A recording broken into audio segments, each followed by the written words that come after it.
बिलाल ने जैसे ही दरवाज़ा खोला तो सामने एक बिखरे हुए बालों में गंदी हालत औरत खड़ी है। और जैसे ही उसको पता लगता है कि ये कौन है तो उसके पैरों के नीचे से ज़मीन निकल जाती है। अस्सलाम वालेकुम, कैसे हैं आप लोग? मैं हूं आपके साथ अदनान, और आज की जो स्टोरी है ये एक पुलिस वाली की है। कहानियां सिर्फ आपको समझाने के लिए होती हैं, करैक्टर होते हैं जो सुनने के बाद आप समझा ज़रूर करें और उससे सबक हासिल किया करें। अब कहानी शुरू होती है। बिलाल जो है रात के 9 बजे अपने घर की तरफ जा रहा होता है, तो एक नाके के ऊपर उसको कुछ पुलिस वाले रोकते हैं। उसे कहते हैं कि कागज़ चेक करवाओ। कागज़ चेक होते हैं और उसके बाद उसे कहते हैं कि इतना जुर्माना होगा, आपको चालान कटेगा। अब बिलाल कहता है कि यार मैंने हेलमेट लिया हुआ है, लाइसेंस है, गाड़ी के कागज़ पूरे हैं, तो चालान किस चीज़ का?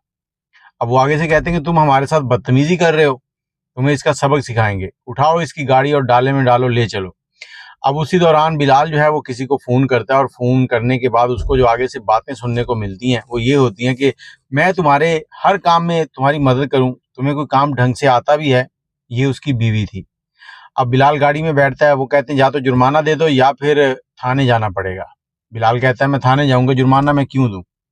थाने चले गए, और वहां जैसे ही थाने में पहुंचते हैं तो सामने एक एएसआई लेडीज खड़ी है, और वो इस बिलाल की तरफ देखती है और इसे गुस्से से कहती है कौन है ये, क्यों लेके आए हो इसे। वो साथ वाले पुलिस वाले कहते हैं जी इसने वो हमारे साथ बदतमीजी की है तो इसलिए लाए हैं। अब वो कहती है कि छोड़ दो इसे, और इसकी गाड़ी जो है वो अंदर रखो, सुबह जाएगा अदालत, वहां से पैसे जमा करवाएगा और अपने आके कागज ले जाएगा।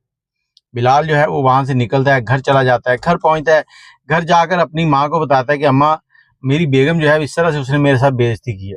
अब वो जो एएसआई थी वो इसकी बेगम थी, बिलाल की।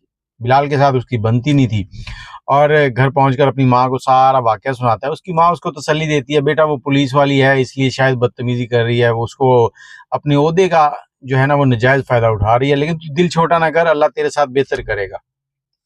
अब बिलाल जो है वो अपने मामूल के काम करने लगा, और अगले दिन उसकी बीवी जो है वो घर आती है। उसकी बीवी बिलाल की जो है उसने एक सरकारी क्वार्टर लिया हुआ था, 6-7 दिन वहां रहती थी, 1-2 दिन घर आती थी, रोज घर नहीं आती थी। वहां से उसने क्या किया कि पुलिस वाला डाला लिया, उसमें उसका मोटरसाइकिल रखा और घर आ गई है। घर आते ही जब उसने देखा कि बिलाल जो है वो अपनी माँ के पाँव दबा रहा है, और बिलाल का एक बेटा था 4-5 साल का, वो मिट्टी में खेल रहा है। आते ही वो कहती है कि तुम अपनी मोटरसाइकिल क्यों नहीं लेने आए। अब बिलाल कहता है कि मोटरसाइकिल मैं क्यों लेने आता, मैं नहीं आया। तुमने रात ये पूछा कि वहां हुआ क्या था, क्यों उन्होंने मुझे रोका है। तुमने सीधा सीधा कह दिया कि इसकी मोटरसाइकिल रखो और इसको छोड़ दो, खुद ही सुबह कागज जमा करा के ले जाएगा। अब दोनों के दरमियान थोड़ा सा तकरार हुआ। उसके बाद वो उसकी माँ के साथ थोड़ी सी बहस करने लगती है, तो वो कहता है ये मेरी वालदा है, तुम तमीज से बात करो। फिर वो कहती है कि ये मेरा बेटा मिट्टी में क्यों खेल रहा है, ये एक एएसआई का बेटा है, तो तुम लोग इसको इस तरह से परवरिश करोगे। वो उसको समझाने की कोशिश करता है। वो बिलाल के साथ और उसकी वालदा के साथ उसकी बीवी जो है वो बदतमीजी करती है। बदतमीजी करने के बाद वो वहां से गुस्से में अपने बेटे को उठाती है और निकलने लगती है। तो वो बिलाल रोकता है कि ये हमारा भी बेटा है, मेरी माँ का पोता है, वो बच्चा रो रहा है, नहीं जाना है, तुम उसको क्यों लेके जा रही हो। लेकिन वो जबरदस्ती उसको वहां से उसके कपड़े शपड़े उठाती है, डाले में रखती है और ले जाती है। अब मामला चलने लगे। इधर बिलाल की माँ जो है वो बिलाल को कहती है कि बेटा इसकी अकड़ तोड़नी है और तुम कुछ बन के दिखाओ। वो अपने बेटे को कुछ डॉक्यूमेंट्स दिखाती है जो किसी ज़मीन के होते हैं। वो गांव में ज़मीन थी। वो कहती है बेटा ये हमारी कोई ज़मीन है और ये बेचो, और बेचकर यहाँ कोई कारोबार करो। बिलाल कागज़ पकड़ता है, पकड़ कर जाता है, देखता है। जैसे ही ये गांव में पहुंचता है तो पता चलता है कि उस ज़मीन के साथ एक सोसाइटी बन रही है। अब जो सोसाइटी, जो ज़मीन लाखों की थी, वो करोड़ों की हो चुकी।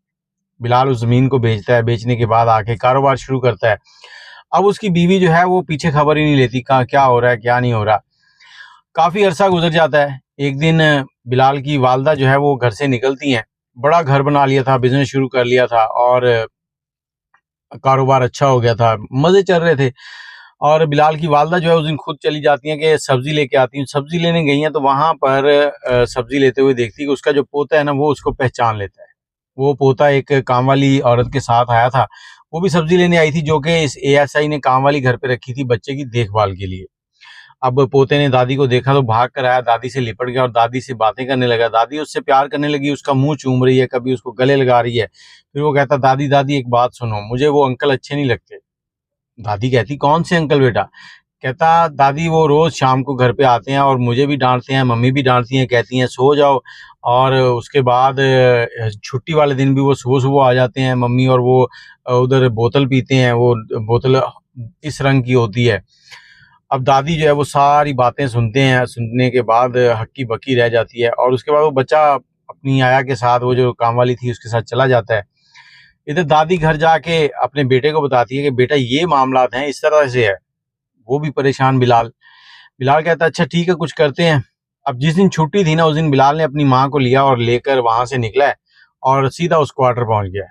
जैसे ही क्वार्टर पे पहुंचा तो 9-10 बजे का टाइम था दिन का, और उसने दरवाजा खटखटाया, कोई नहीं आ रहा। 4-5 बार जोर जोर से खटखटाया तो आखिर उसकी जो बीवी थी एएसआई, वो खुले बाल, बुरा हाल, और ऐसे ही गिरती गिरती दरवाजा आके खोलती है। जैसे ही दरवाजा खोलती है तो आगे देखती है कि उसका शौहर और उसकी सास हैं।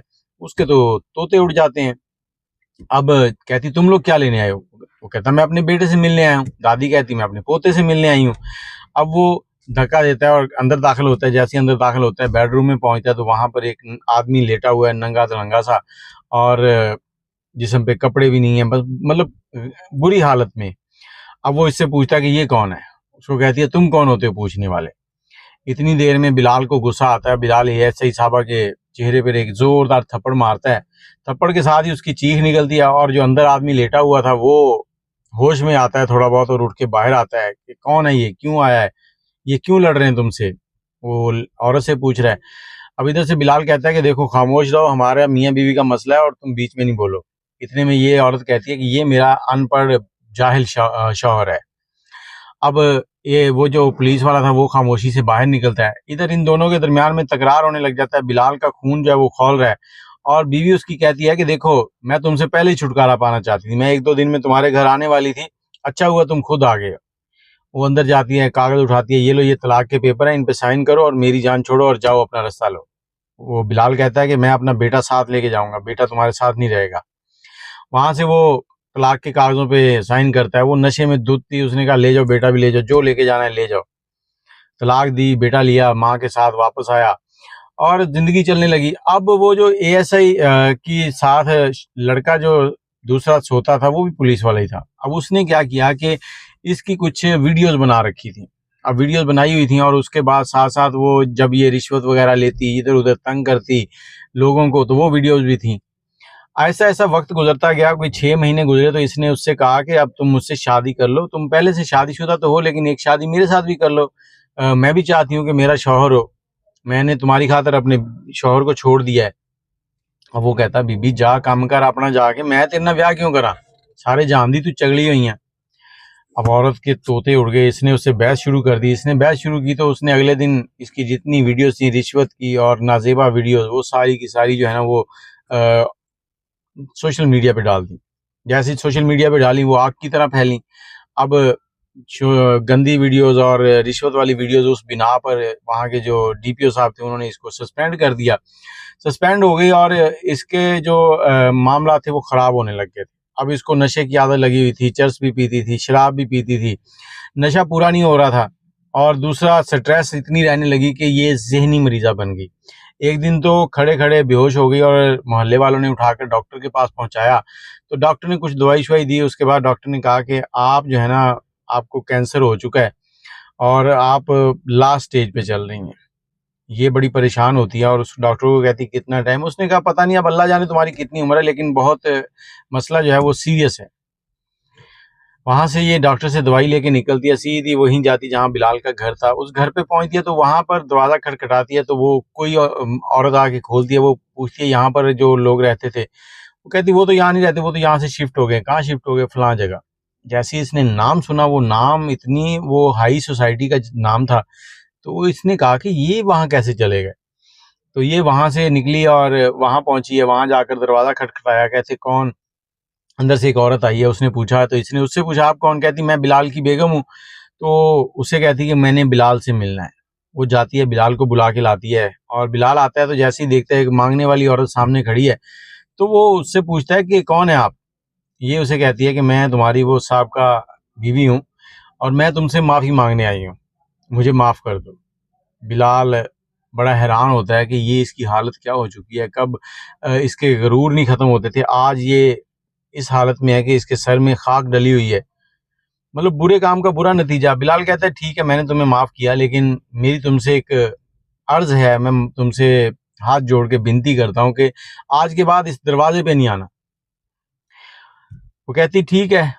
बिलाल जो था उसने जो ज़मीन बेची थी उसके बाद कारोबार किया था, उसके हालात बदल गए थे और वो अमीर हो चुका था और थोड़ी बहुत उसने तालीम भी सीख ली थी और इस तरह से वो एक अच्छे इलाके में शिफ्ट हो गया था। और ये जो एएसआई थी पहले उसकी बीवी थी, ये वहाँ से निकलती है और निकलने के बाद पैदल ही जा रही है और सोचती है कि इसके साथ क्या हो गया, क्या इसने चाहा और क्या बन गया। इसको जाते जाते हार्ट अटैक आता है, बीमार तो पहले ही थी और रास्ते में ही ये गिरती है और गिरने के बाद इसकी डेथ हो जाती है।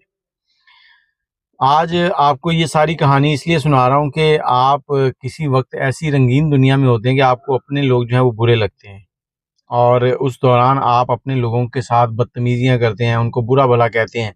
ऐसा ही कुछ इस औरत ने भी किया था, लेकिन उन लोगों ने आपको इस्तेमाल किया और आखिर जब आपने उनसे कुछ एक्सपेक्ट किया तो उन्होंने आपको इतना ज़लील किया, इतना बदनाम किया कि आप अपने आप से नज़रें मिलाने के काबिल नहीं रहे। ये कहानियाँ सुनाने का मतलब यही होता है कि अपने आप को अच्छे तरीके से सुलझा के रखें और इस तरह के मामलात से दूर रहें। अल्लाह ताला ने अगर आपको ताकत दी है, हिम्मत दी है और ओहदा दे दिया तो उस ओहदे का पालन करें, ना कि उसका नाजायज़ फ़ायदा उठाएँ। और अपनी और दूसरों की इज़्ज़त करें। और मैं शुरू में जो मैंने आपको बताया कि वो नाके पर कुछ लोगों ने रोका था, मेरी आम जो कांस्टेबल हज़रात हैं उनसे भी गुज़ारिश है कि अगर कोई बंदा पूरे कागज़ात के साथ है और अब इखलाकियात के दायरे में रह के बात कर रहा है तो उसकी बात को सुना करें और समझा करें। अपनी राय ज़रूर दीजिएगा। मुझे इजाज़त दें। अल्लाह हाफ़िज़।